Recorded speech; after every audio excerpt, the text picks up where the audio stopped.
আসসালামু আলাইকুম। যারা কলম প্যাকেজিং এর ব্যবসা করে বাংলাদেশ নাই, এই সারা বিশ্বে কলম প্যাকেজিং বলে। কলম প্যাকেজিং মানে বোঝেন, এটা প্রতারণা, একটা চক্র। এরা কলম প্যাকেজিং এর নাম নিয়ে হাজার হাজার লক্ষ লক্ষ টাকা লুটে খাচ্ছে সাধারণ পাবলিকের, সাধারণ গরিব মানুষের।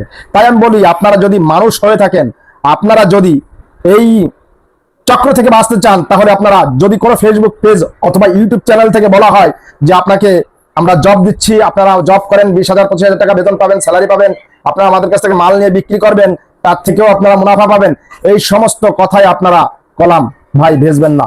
যদি আপনি একবার পড়ে গেছেন তো মনে করেন যে আপনার জীবন শেষ।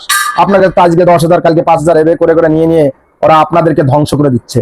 এই কলম প্যাকেজিং এর কথা বলে আমি প্রত্যেকটা এলাকায় দেখতেছি, আমি দেখছি আশেপাশে এলাকায় মানুষ নিঃস্ব হয়ে যাচ্ছে এই কলম প্যাকেজিং এ ঢুকে। কিছু কিছু পুরাপান আছে, তারা মা বাপের, ওদের তো জন্মের ঠিক নাই, আর কি বলবো, যদি তাদের জন্মের ঠিক থাকতো খানকি ছেলেদের মনে করেন জুতা দিয়ে পিটাইতে পারতাম। যদি এই দেশের সরকারও এদের বিরুদ্ধে কোনো আইনগত ব্যবস্থা নিচ্ছে না। আমি বলি সরকারের কে আহ্বান করছি যে আপনি, তারেক জিয়াকে বলছি যে আপনি আমাদের এই দেশটাকে মুক্ত করুন, এই অত্যাচারী, এই সন্ত্রাসী, এই কার্যক্রম থেকে আপনি মুক্ত করুন। এই সমস্ত কলম প্যাকেজিং, এই সমস্ত কিছু থেকে আমাদেরকে মুক্ত করুন, এই দেশটাকে হেফাজত করুন। দেশটাকে যদি আপনি দেশের সরকার হয়ে থাকেন, এই দেশটাকে যদি আপনি ভালোবেসে থাকেন, তাহলে এই দেশটাকে হেফাজত করার দায়িত্ব আপনার। তা না হলে এই দেশ থেকে আপনি চলে যান, আপনার দরকার নেই।